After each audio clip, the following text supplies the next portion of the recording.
Alright guys, I'm in pretty deep. As you can see, everything's off.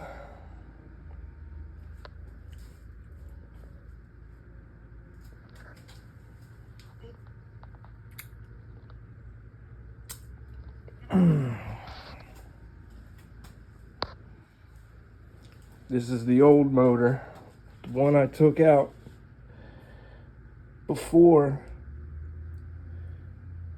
I did the last overhaul on the Mercedes. I've cleaned up that piston. I still got these two, but that one's bad. I mean, they all were kind of bad, but it's only surface.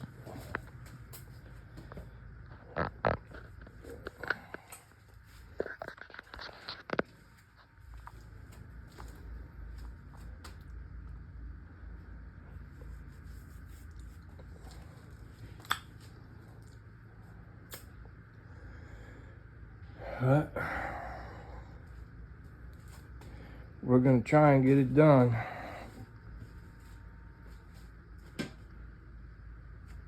I'm definitely not a professional by any means.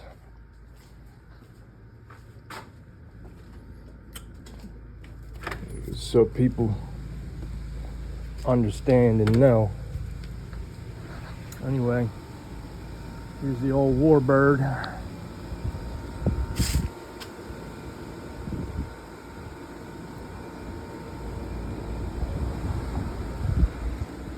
So it's been a while since I put anything up or posted, but that's because everything's been okay since I put the new motor in. I mean, a few issues here and there, but regular oil changes. Short story is the long story. Normally right here would be the overflow tank, which at some point, somehow or another, that's the radiator, somehow or another produced a crack. There's the tank over there. Sorry, it's next to the air conditioner, so maybe you didn't hear me. But the overflow produced a crack. And what happened was, me being El Cheapo, decided to not go get or purchase a new one. Right there, see that? A crack formed in the old overflow tank. And it's black, see? What I did was, I trusted the good old infomercial special.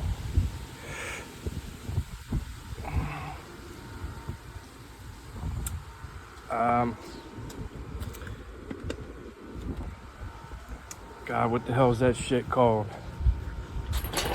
That's spray seal. Flex seal or whatever. I took the thing off, let it cool down one day, and completely coated it in Flex Seal. And let it dry. At some point, I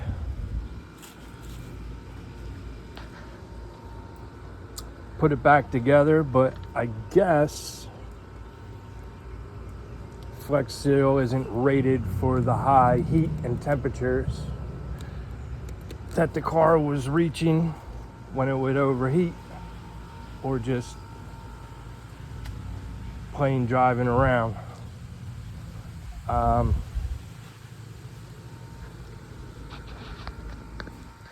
So a big bubble formed on the side of it, and I couldn't notice it for a little while. Anyway, a few days ago, well, a week ago, I lost all the water in the radiator. I have no idea. My temperature gauge never changed. Driving down the highway, I watch my temperature, I watch all my gauges all the time. I built the motor, I built the whole car. As you can see, it's a pile, but people hate it.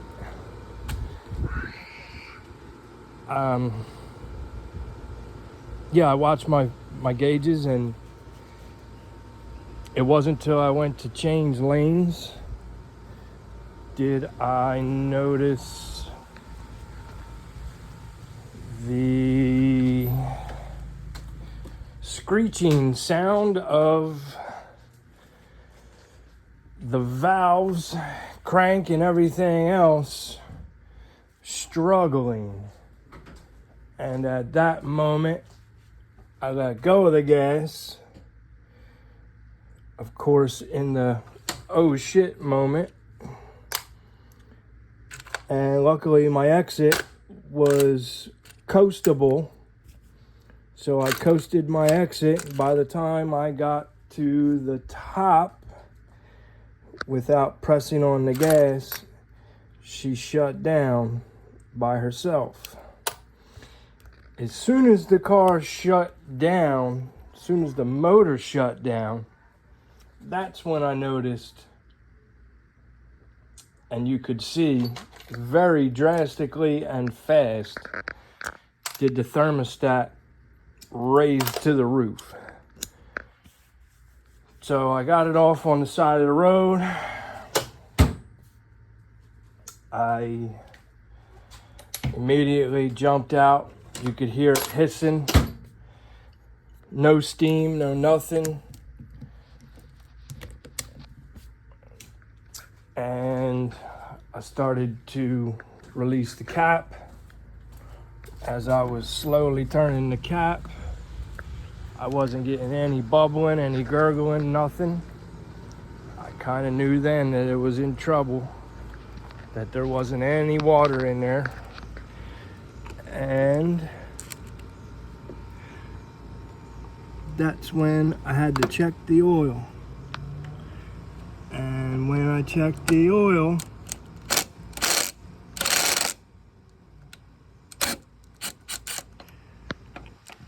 I had never seen anything like it. The oil stick at the very end was literally bubbling. That's what the oil looks like now. And folks, this thing is supposed to be red. That plastic end on there, see, it's red. Focus. See, it's red there. This whole thing's supposed to be red. This is the new oil. As I left, I got a whole new thing of oil, because it only showed the very tip of oil on the stick, but it was fried like grease. So it lost all its water and then used the oil pan to keep itself cool until it shut down. I filled it back up with water. I put 4 quarts of oil into it, turned it over. It struggled to start for about 8 or so seconds. It did start back up until the oil kind of rotated itself again and then it kind of smoothed back out. But to be totally honest, it's most likely fried the head gaskets. I'm just not trusting this thing after smoking it down like that to continue to drive. I'm not just gonna throw oil in it and keep her trucking. Maybe some people would do some crap like that, but not this guy. But anyway, I'm trying to take this off with my hands. I'm not an engine guy. Listen, I'm just a car guy.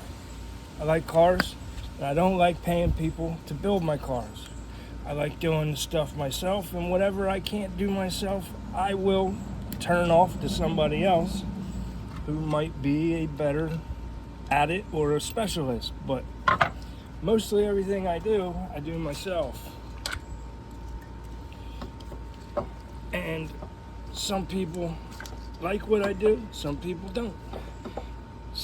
I like some of the stuff other people do,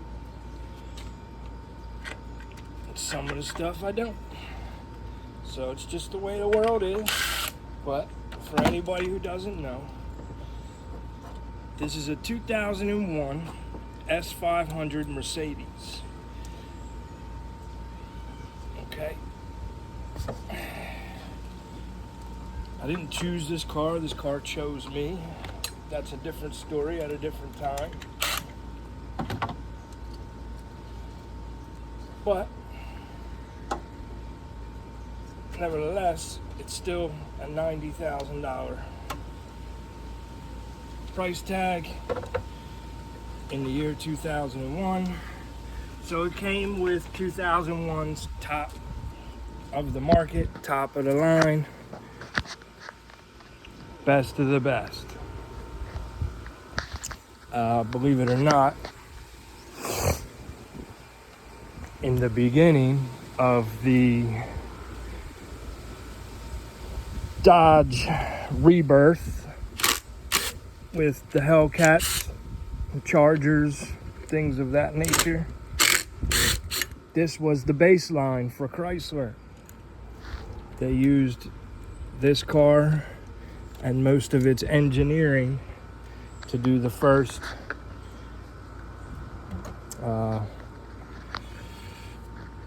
Chargers in the early 2000s. And basically, when you bought a Charger in 2001, 2, 3, 4, 5, you were getting what Mercedes had to offer technology and what have you. It wasn't until they put the compressor combination to the Hemi when they started getting things like the Scats and the Hellcats and the Demons, things of that nature. So this is basically, it's a Mercedes, but it's basically an early 2000s Charger RT, let's say. It is a 5.0 V8 3-valve. To me, it's an old German warplane, and that's what she was built for, and that's what I do for fun. Fly it. LOL. I'll give you another update when I get this thing shoehorned out of here.